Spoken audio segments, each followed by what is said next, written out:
လူဆိုတာနေ့စဉ်ဘဝရဲ့ပြင်းရည်စရာစက်ဝိုင်းထဲကနေရုံထွက်ပြီးစွန့်စားမှုတွေကိုရှာဖွေတတ်ကြပါတယ်။အစ္စရေးစစ်တပ်ကအနားယူလာတဲ့ရာဆာဆိုတဲ့လူငယ်ဟာလည်းတောင်အမေရိကရဲ့အမေဇုန်တောနက်ထဲကိုစွန့်စားဖို့ရောက်ရှိလာခဲ့ပါတယ်။အဲ့ဒီမှာသူဟာတငယ်ချင်းအသစ်နှစ်ယောက်ဖြစ်တဲ့မာကတ်စ်နဲ့ကေဗင်တို့နဲ့ဆုံခဲ့ပါတယ်။သူတို့၃ယောက်ဟာခေါ်ဆိုတဲ့လှုပ်ဝက်ဆန်းကျဲတဲ့လမ်းပြတစ်ယောက်နဲ့တွေ့ဆုံမိရာကနေအန္တရာယ်များတဲ့ခရီးတစ်ခုစတင်ပါတော့တယ်။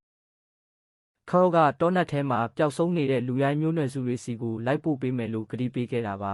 ။ခရီးစဉ်အစမှာတော့ပျော်စရာပါဒါပေမဲ့တောနက်ထဲရောက်လေတဘာဝတရားရဲ့ရက်စက်မှုကိုသူတို့စတင်ခံစားရလေပါပဲ။မာကတ်စ်ရဲ့ခြေထောက်တွေဒဏ်ရာရလာပြီးလမ်းမလျှောက်နိုင်တော့တဲ့အခါသူတို့အဖွဲ့အတွင်းမှာအကြောင်းတွေစတင်လာပါတယ်။နောက်ဆုံးမှာတော့သူတို့အဖွဲ့နှစ်ဖွဲ့ကွဲလိုက်ကြပါတယ်။ခေါအောင်နဲ့မာကတ်စ်ကကုန်းလန်းကပြန်ပြီးရော့ဆိုင်နဲ့ကေဗင်ကတော့ဖောင်လေးနဲ့မြစ်အတိုင်းဆုံဆင်းဖို့ဆုံးဖြတ်လိုက်ကြပါတယ်။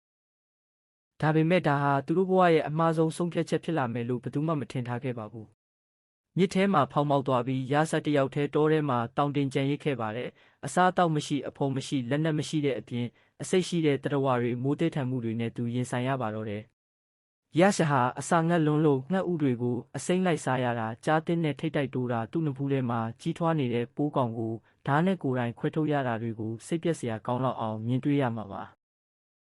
သူဟာစိတ်တက်ကြပြီးတေလူမျောပါဖြစ်နေပေမဲ့ကေဗင်ကသူ့ကိုလာခဲ့မယ်ဆိုတဲ့မျှော်လင့်ချက်တစ်ခုတည်းနဲ့သက်ဆက်ခဲ့ပါတယ်။ရက်ပေါင်း19ရက်ကြာပြီးတဲ့နောက်မှာတော့မယုံနိုင်စရာကောင်းတဲ့ကယ်တင်ခြင်းကိုခံခဲ့ရပါတယ်။ကေဗင်ကလေတစင်းနဲ့မြစ်ကြောင်းအတိုင်းလိုက်ရှာရင်းအယိုးပေါ်အရေးတင်ဖြစ်နေတဲ့ရက်စင်ကိုပြန်တွေ့သွားခဲ့တာပါ